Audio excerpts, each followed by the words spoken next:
Hello and welcome to Talking Tudors, a fortnightly podcast about the ever-fascinating Tudor dynasty.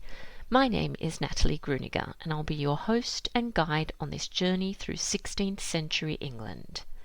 Are you ready to step through the veil of time into the dazzling and dangerous world of the Tudor court? Without further ado, it's time to talk Tudors.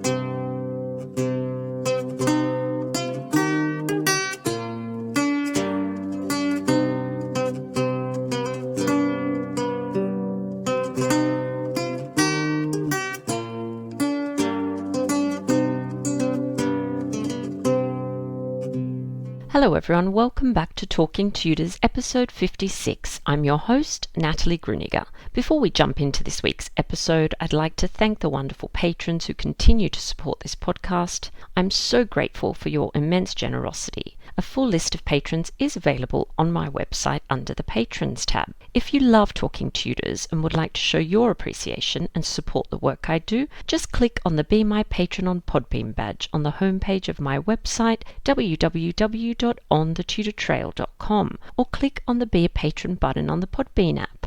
Join the Talking Tudors patron family and you'll be automatically entered into our patron-only monthly giveaways. November's prize is a copy of The Raven's Widow, a novel of Jane Boleyn by Adrian Dillard. A huge thank you to Adrian for sponsoring this wonderful prize. Now, on to today's episode. I'm thrilled that joining me on the show to talk about Mary Boleyn and the Melusine myth is Christine Morgan. Christine is an historian and teacher from North Carolina who writes and hosts the YouTube series Untitled History Project. She's conducted interviews with best-selling historians and recently published 2 of her own articles on the myth of Melusine in Medievalists magazine and Medieval Warfare magazine. She was also a featured speaker at the world's first TudorCon in October. Christine wrote her master's thesis on Mary Boleyn at the Tudor court, which was presented at the University of Winchester last year. Christine's working to turn that thesis into a book. Our conversation is coming up straight after this short musical break, courtesy of guitarist Jon Sayles.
Welcome to Talking Tudors, Christine. How are you?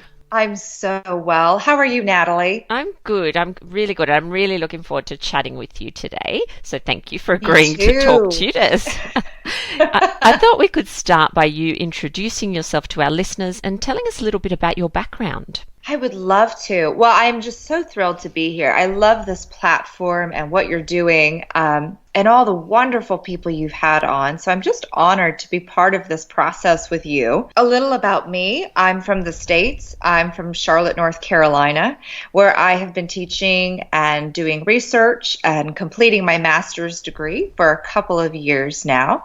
Finally got a few of those things behind me. And I specialize in Tudor history. More specifically, my thesis was about Mary Boleyn, and I just recently attended the first ever TudorCon in Lancaster, Pennsylvania, and I got to present some brand new research there that I am hoping I get to talk to you about today. Fantastic, and a big congratulations on ticking off some of those big items off your to-do list. That's really wonderful. And I did see pictures of the first TudorCon, and it looked like a lot of fun. So a lot of learning, but a lot of fun alongside it. So that's fantastic.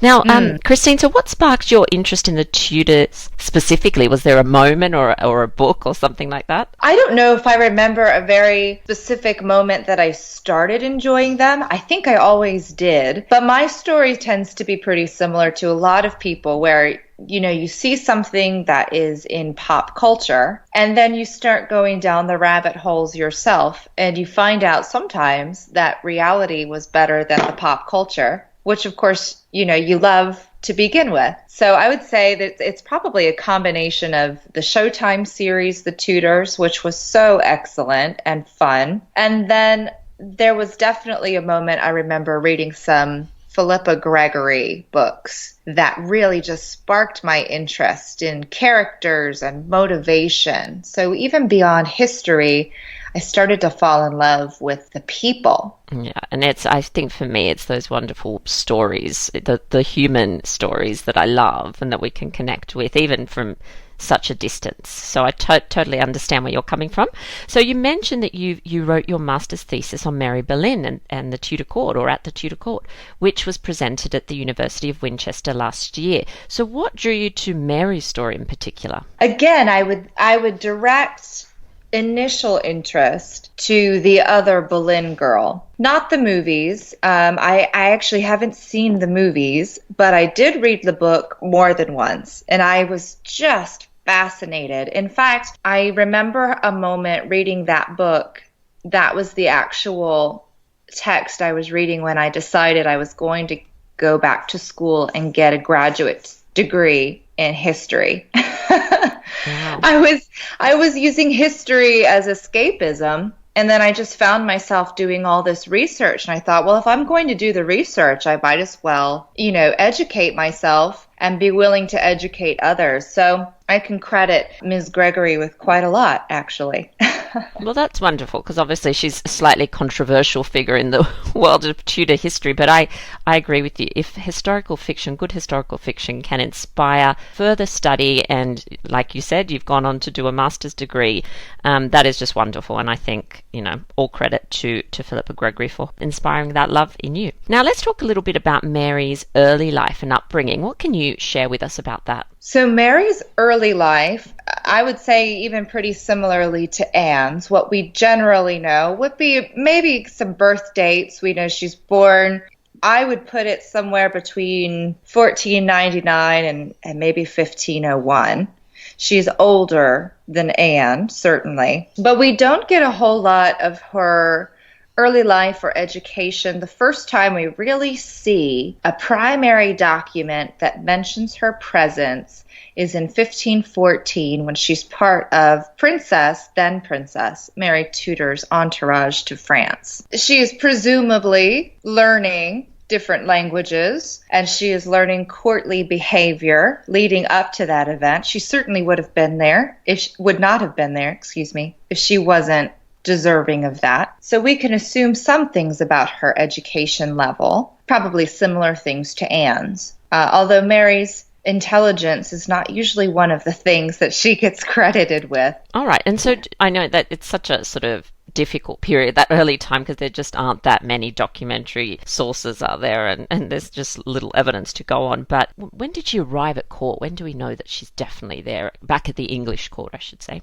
Back at English court, well, I think a lot of people assume that she returned somewhere in 1520 because of her wedding to William Carey. But during my research, I actually found in one of the state paper documents a reference to the fact that there were multiple ladies Boleyn present for a breakfast. And that was back in November of 1519. Now, we don't see a multiple listing for ladies Boleyn before that, but also it's quite tricky because we don't really know when she left France, because there's a lot of documentation that is missing from that period specifically. So it's not just Mary, but we've lost lots of lovely ladies and their histories. But I kind of believe that we have a November 1519 return of Mary Boleyn at English court. Again, that is a fact that has a couple of different arguments. I guess historians have different reasons why they think she would have come back around that date. One of which was there was a plague in France, so perhaps Mary, being the oldest daughter, perhaps her father pulls her from court and brings her back to England for safety. But I'm not quite sold on that, because then why did he leave Anne, right? Yeah. There's another one. So what I'm actually thinking is Henry VIII reorders his court in 1519, famously called the expulsion of the minions. And with that moment, isn't that great? It is a great title, isn't it? Gosh. Even then, that's what they called it. I would imagine that would have had a lot more impact then than even it does now. But at the time, it was assumed that some of his gentlemen in his household who had more French leanings were expelled from his presence. So it's very possible that Thomas Boleyn, with an eldest daughter who was unmarried, is trying to look very, very loyal to Henry VIII. So he says, you know what? I'm going to bring Mary back. We're going to marry her to an English nobleman, and we're going to take advantage of a possible English nobleman who is of high enough rank that he might get put into one of these new job vacancies that has suddenly opened up. And so that's kind of what I think happened. So Mary is back in England certainly by November 1519, and conveniently married to one of Henry VIII's relatives by 1520. And I'd love to hear more about the woman that you discovered in your research, because there's so many myths surrounding, well, the whole Boleyn family, but Mary Boleyn as well. What was she like, and what did her contemporaries think of her? That is such a good question. And it's so perfect, because we just talked about how much we love the human aspect of these stories. For me, what I discover with Mary is completely the opposite of the perception that people have of her when they write, or at least the perception they have had more recently. There are elements of Mary Boleyn that I think are strongly tied to religious reform. It can be difficult to track her and to track her own voice, right? Because there's so few documents. But the ones that do exist really give me a picture of a young woman who was indignant and bold, and she knew that she had privilege in this world, and she was going to use it. And she made several good marriages, one of them for love. And I very honestly believe that her language, at least in her 1534 petition to Thomas Cromwell, her language is very self-assured. It is unapologetic. And, at that point, she's a woman in love. And I think it makes her so human, so flawed, and yet she's confident. And I love that about her. Yeah, that's wonderful, isn't it? It's very different to the Mary Boleyn that we often see portrayed in popular culture. But I think now researchers and wonderful historians like yourself are doing so much work to bring the more human and flawed, as you said, Mary Boleyn to light. So that's really fascinating. Now, we've already mentioned that the Boleyn family, Mary and the Boleyn family, is shrouded in this sort of myth and all these things we see in popular culture, etc. What do you think is one of the most persistent myths, I suppose, if you can choose one out of all? Oh my goodness. I think that both Boleyn sisters get a really bad reputation with this word whore. Isn't that just the beauty of it? I don't think either of them were that, but they are just so central to propaganda at the time. Whether the propaganda is about Anne and her previous exploits, or the propaganda shifts to Mary to say, oh, well, she had an affair in France and she had an affair with Henry, and if he marries Anne, then it's incest. They're just pulled into these sexual stories so frequently. And I'm not saying they're not all true, but I am saying that perhaps it got blown out of proportion. Especially for two women so associated with the Reformation. They're so entrenched and well-versed. Even Mary, she's advocating for the elevation of nuns in nunneries, and she's writing with these words that really bring us back into these early translations of Tyndale's Bible. They were entrenched in religious reform circles, and yet pop culture, even then, is calling them whores. It kills me. Yeah, that is a very persistent one. I think you hit the nail on the head there. We're going to shift our focus now, Christine, and I'm really excited to talk to you about the Melusine myth and how queens like Elizabeth I used it as propaganda. But I think we have to go back and sort of begin with the basics for me more than anything. Who was Melusine and where do we see her now? Such a good question. Who was Melusine? Well, as far as I can tell, she's completely made up, but she is so expertly woven into real life events that I can see why she became so popular during her time. She emerges in the 100 Years' War and then is picked up by noble families and royal families all across Europe. And she's usually used by women of royal or noble blood to perpetuate some sort of vision of strength or capability. And she is French in origin, but many different cultures will translate and then adapt and even edit the initial story, which is a poem, to reflect their own culture. In terms of where we might see her today, we'll certainly talk about evidences in historical documents, but I would say every morning when you grab your cup of Starbucks coffee, she is a bright green mermaid smiling back at you. Wow, I've never even thought about that. That's so fascinating.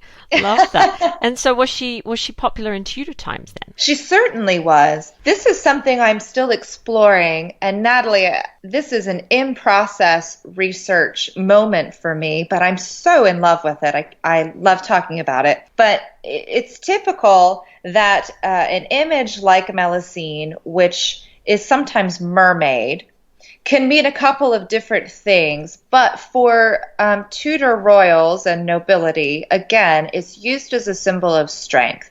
So you have two sides of the coin. If you are a peasant, it's usually witchcraft and prostitution.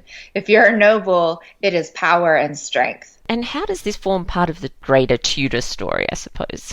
There is a wonderful association between Melusine, who, by the way, was born in 1393, or conceptualized in 1393. And there's a wonderful association with her and with water. She is typically a magical creature that transforms in water, but she has other really great qualities that make her powerful. Like she's very fertile, she's a great architect, she's great at expanding her territory. So she's associated with water and with all those other things. So when we get to the Tudors, especially people like Henry VIII and then later his daughter Elizabeth I, naval power is going to be really important. And that's why we see Melusine popping up there. That's really fascinating. And is there a link? I'm kind of in my brain, Elizabeth Woodville just popped into my head. Is there a link with them as well, or is that from some popular culture story that I've probably read?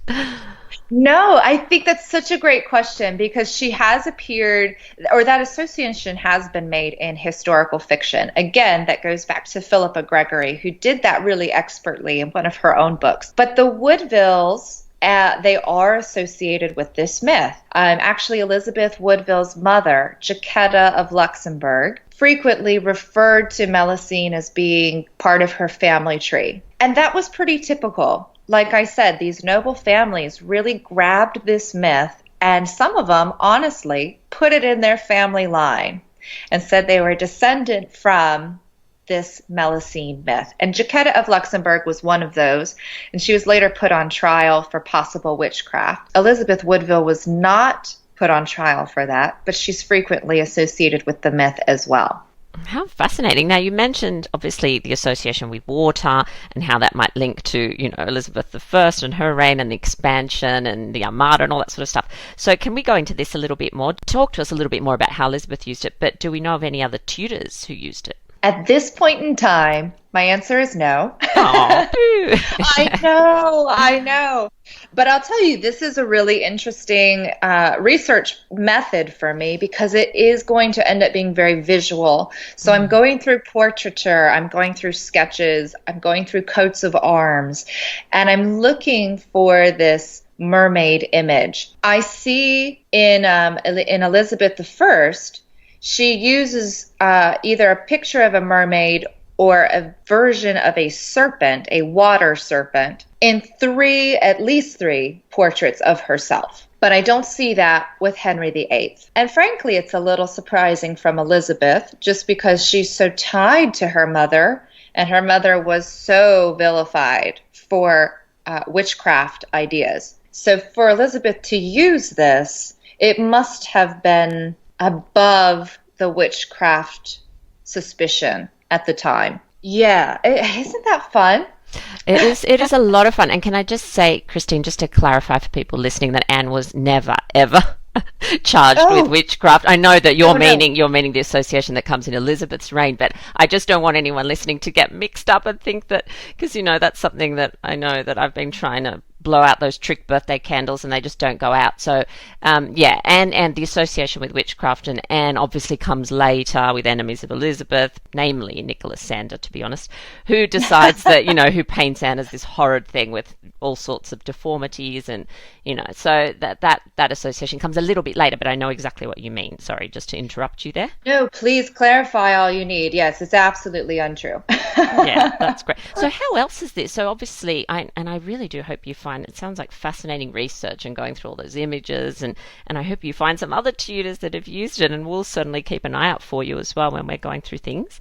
But how else has the myth been used just throughout history in general? Throughout history in general, I certainly see evidence of use with Isabella of Castile, which would then potentially lead me to Catherine of Aragon. She is on the list. But Isabella was a fabulous conqueror of territory. We think of Granada, we think of exploration and Columbus, and she is leading the charge with many of those efforts, and she's doing so successfully.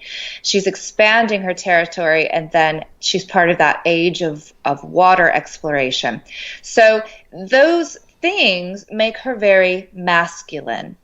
So how do we balance masculinity of conquering with the cultural need for women to be feminine? And Melusine is the perfect propaganda for Isabella, because Melusine has all these children. She's incredibly fertile.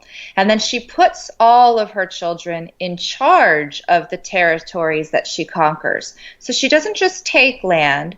She then allows her children, at least her sons, to take control of that land. And she's got a wonderful husband, and they co-rule in the myth. So for Isabella and her co-ruler, Ferdinand, this was just the perfect thing. Oh my goodness, it's like written for them, isn't it? Like just thinking about all their children that ended up, in the ruling houses all over Europe. So It's amazing. Exactly. So we know Isabella is using it and using it well.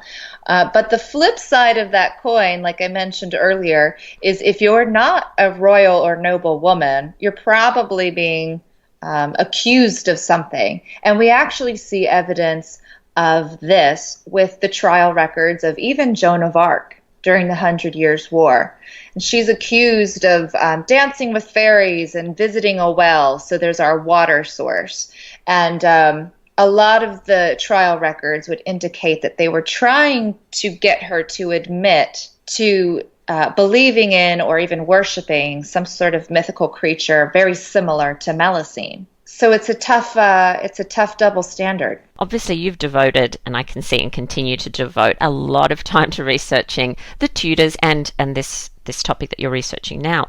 Can you talk to us a little bit more about how you're conducting your research? You've mentioned you're going to go through, lots and lots and lots of visual history, and what you hope to achieve in the future. Well, I'm going to try something new. Oh, excellent.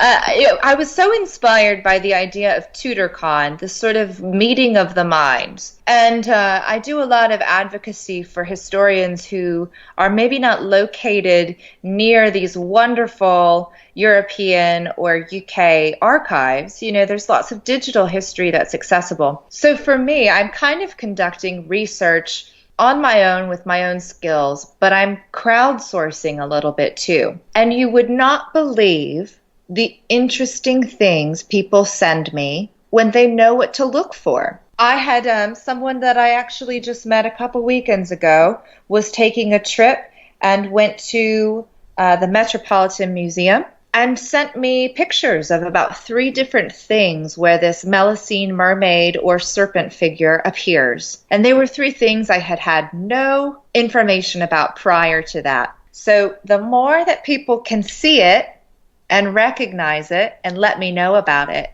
the better my understanding of how the myth was used, and the better my book will be when I write it. Isn't that fantastic? And I've said this before. I have a Facebook group associated with this podcast, Talking Tudors, on Facebook, and it's a group, and it's nearing the 5,000 mark, and it's wonderful, and people are so knowledgeable and so open and willing to share. And I've learned so much from that group. I've spent a long time studying Tudor history, and there's still new stuff that's coming up all the time.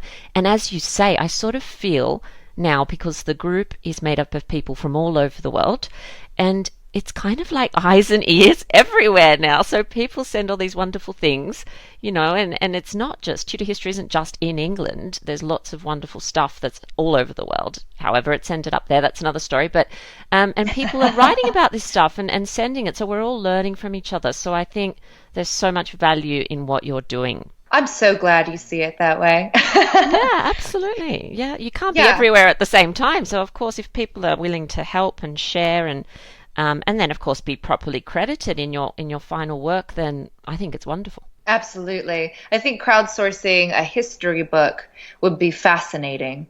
Truly. I would read that. So how would you see that? Well, I want to hear a little bit more about that. So when you say crowdsourcing, what do you mean exactly? So when you're walking around and you're taking a tour of something and you're looking at a portrait or a painting, or you're reading a history book, and all of a sudden you see a mermaid, I want to know about it. Well, you are now, because you're the first person that's going to pop into my head whenever I see it. I know. And those sources, when I picture a crowd-sourced piece of knowledge, usually it's people just making other people aware of the existence of sources that are already on display, which is wonderful. So I actually don't know yet, Natalie, how I would go about doing crediting or something like that, but I think it needs to be done. I think it's time, because people are so knowledgeable now. Absolutely. And so curious. I really wish there was another way to get everyone involved. I also wanted to just quickly ask you, apart from the Starbucks reference that I love now, is it used, in any other ways kind of now, or is that the main one that you know of? That is certainly the most visible. Yes. And they've used it. I don't even know if they know why they've used it. It definitely has to do with shipping and trade Right. Okay. prowess. Yeah. But I'm not even really clear if they know where it originated. But it still is water-based, which is funny. So that piece has never gone away. I'm not immediately thinking of anything incredibly modern. Our version of her has certainly altered into like a real mermaid. So it's been a little perverted visually. Well, now, Christine, you've got all the Talking Tudors listeners that are going to keep their eye out for any sign of Melusine or Melusine myth anywhere, and we'll get that information to you. So that's fantastic. And I've so loved hearing about your research. It's very different to other research that I've spoken to other people about. So it's wonderful. It's quite unique, and I can't wait to hear more about it and more about your book. Oh, thank you so much. This has been really, really fun. Thank you. And I can't let you go yet, though, so don't run away yet, because we I we won't. always play a little game of 10 to go. I like to call it 10 to go. And these are questions really just to get to know you a little bit better. And the feedback I get is that this is one of the favorite parts of of the interview for people. So people obviously enjoy finding out more about the guests. So, Christine, are you ready to do that? I'm as ready as I'll ever be. Excellent. So number one, this one hopefully will be quite easy. What was the last book that you bought? Oh, I just bought a book from my friend Dan Jones, who just released his book on the Crusaders. Oh. And I am really excited to dive into that. Excellent. That sounds good. I just saw something on Twitter about that today, actually. Number two, what music do you enjoy? Well, I'm from the American South, and I really do honestly listen to country music. And it's so great. I love country music. Yeah. I would definitely say it leans more towards the singer-songwriter country, but I don't think that makes it any better. Fabulous country music. And what is your drink of choice? If a friend's taking you out, what do they buy you? Oh, bourbon. Excellent. They're buying me bourbon. Fantastic. We all know now if we ever take you out for a drink, bourbon.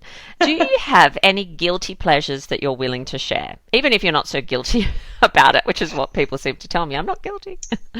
Oh, wow. Guilty pleasures. Oh, gosh, Natalie, yeah, it's hard when you don't feel bad about it. That's right. I know, exactly. Yeah, I love Parks and Recreation. I can watch at least a couple episodes every day if I ever have time. That's what I'm doing. Oh, I don't know. What is that? I don't know that. Oh, it's a television show that's been off the air for a while, but it's on American Netflix, and it's about a woman who works for a small government in Indiana, and it follows her story. It's like a sitcom, sort of. Okay, there you go. Never knew about that. So number 5, have you ever binge watched a series? And if so, you've just told me one, maybe you've got another one. Yeah. If so, what was it? I've binge watched a lot of series. Right now I'm watching the new release of Jack Ryan. I have binge watched Stranger Things. So good. And I do actually believe I binge watched The Tudors before it was called binge watching. There you go. So you're quite familiar with binge watching then, Christine. I think so. All right, fabulous. I don't know what that says about me. No, it's all good. We all do it. Have you ever dreamt of any Tudor personality? Oh, I'm sure I have. I have to tell you, though, I really wouldn't remember it. Oh, you don't remember dreams, yeah. I don't remember dreams. I'm sure I have, and I just can't tell you about it. I know. It's like my husband. He complains because he can't really remember anything about his dreams. And I literally almost, every day wake up writing pages and pages from what I've dreamt. Wow. And he can't believe it. I remember faces, conversations, books, all sorts of details. And he's just like, why can't I remember one thing? So... there you go. Wow, what a treat. That's very lucky. It is a treat. I do feel very lucky. And like I say to him, I think you have to go to bed with the intention, okay, I'm going to remember my dreams. And then the minute you wake up, you cannot delay. You have to either say it, so it's kind of there, or write it. Otherwise, it disappears. It's like, yeah, it just gone. That's a hot tip. A hot tip, yeah, from Natalie Grueninger about dreaming. Don't ask me what expertise I have in that, but there you go. I love What was the last film that you watched? I went and saw the Downton Abbey movie. Oh, I haven't seen that yet. Was it good? I really enjoyed it. It's what I wanted it to be. Oh, good. I'm so glad to hear that. I do need to watch that. Number 8, describe your ideal Saturday night. I've probably ordered delivery. Yeah, sounds good. I'm probably having a glass of wine, and I have a friend over, and we are just sort of recapping the week. That would be ideal. Do you have a favorite childhood memory that you're willing to share with us? Oh, the first thing that comes to mind would be, and this is probably actually a major factor in why I am the way that I am, but my mother used to actually wake me up every once in a while, even if it was a school day. She'd say, instead of going to school today, we're going to go in search of something beautiful. And she would take me to a museum or to a play or to some sort of creative arts something, a calligraphy class. I'm remembering a few just off the top of my head. Tea time. And she was really great about that. She saw that there was value in education about cultures and other things than math and science. And I really think that shaped me. Oh my goodness, that's so beautiful. I've never heard anything quite like that. And I just think, wow, what a wonderful mother to offer you those experiences that, as you say, sometimes are not valued in the school curriculum, unfortunately. So, yeah, that is so beautiful. I love that. Absolutely You love should that. try it. Yes, I'm thinking, I know, well, my daughter's 15 now, so it's a little it's a little trickier.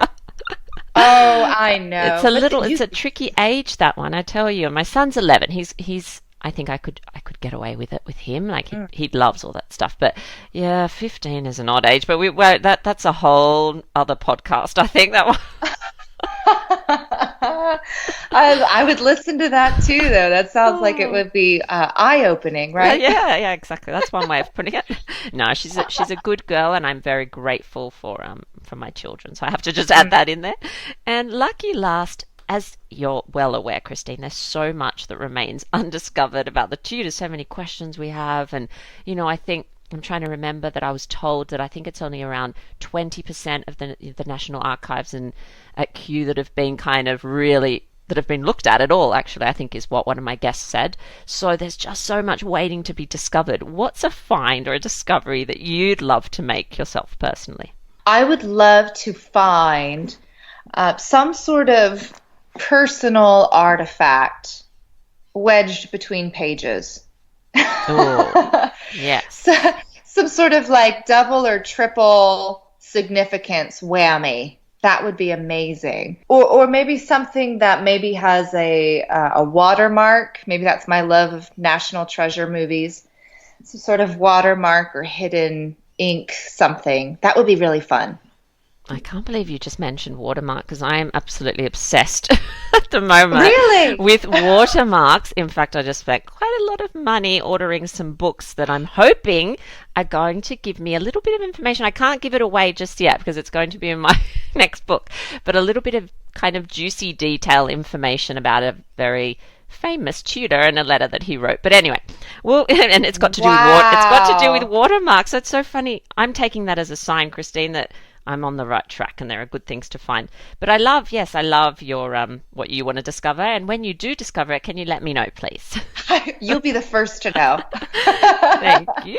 Now, before I let you go back to what you were doing this evening, what is the Tudor takeaway that you have? I always ask my guests for something for our listeners to go off and explore. And we've had websites and books and films to watch and music and all sorts of amazing things. So do you have a Tudor takeaway for us? I do. Can I have two? Oh, yes, please. I love when guests say that. Yes, you certainly can.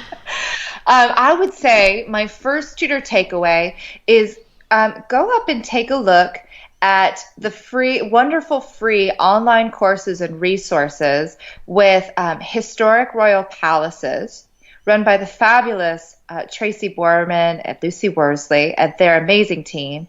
They have courses and educational opportunities there that are so beautifully done, and I would encourage everyone to go check those out. And then a little more specifically, for your viewers who are maybe on the European continent or in the UK and have access, I would just really love to suggest two conferences that are really wonderful. Historic Royal Palaces will be doing one this year focusing on the field of cloth of gold and different pieces of history all around that, and that'll be this summer. And then there's also another conference called the Kings and Queens Conference, where you can go and learn history that people are doing research about that has to do with all different kings and queens and nobility from Europe. And it is an incredible event. And they sound wonderful. Are you attending either of those? Oh, I hope so. I hope I'll be invited to both of those. Oh, fantastic. But fingers crossed. We'll see. All right. Well, I can't wait to hear more. And funnily, I saw the wonderful conference on the field of cloth of gold that, of course, I was like drooling. And I couldn't believe when I checked the dates, because it appears that it's the weekend after I fly out of London. Oh, no. That's terrible luck. I know. Sorry. And I thought about rearranging everything, but I don't think it's going to happen. And I was just so upset. But anyway, it doesn't matter. I'm doing wonderful things in the fortnight that I am there, so I can't complain. But yeah, I did see that and think, oh no. Oh, what a great event that's going to be. Oh, it sounds incredible. And I love the field of cloth of gold and learning about, all the portable palaces and all that sort of thing. So I guess we'll have to live vicariously through you, Christine. You can update us on what's happening there. Yeah, well, knock on wood. Knock on wood. I'm knocking on wood and keeping fingers and toes crossed. Now, Christine, it's been so wonderful chatting with you, and I thank you for taking the time to talk Tudors with me. Oh, thank you for having me. This was the best part of my day. I would do it every day. Oh, that's so lovely. Thank you so much, and enjoy the rest of your day. You too. Well, that brings us to the end of this episode of Talking Tudors. Thank you so much for listening. If you have any comments or suggestions or just want to say hi, please get in touch with me via my website www.onthetudortrail.com, where you will also find show notes for today's episode. If you've enjoyed the show, please share the podcast with friends and family and click on the all-important follow button so you'll never miss an episode. I also invite you to join our Talking Tudors podcast group on Facebook, where you can interact with other Tudor history lovers and hear all the behind-the-scenes news.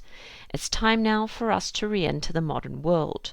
As always, I look forward to talking Tudors with you again very soon.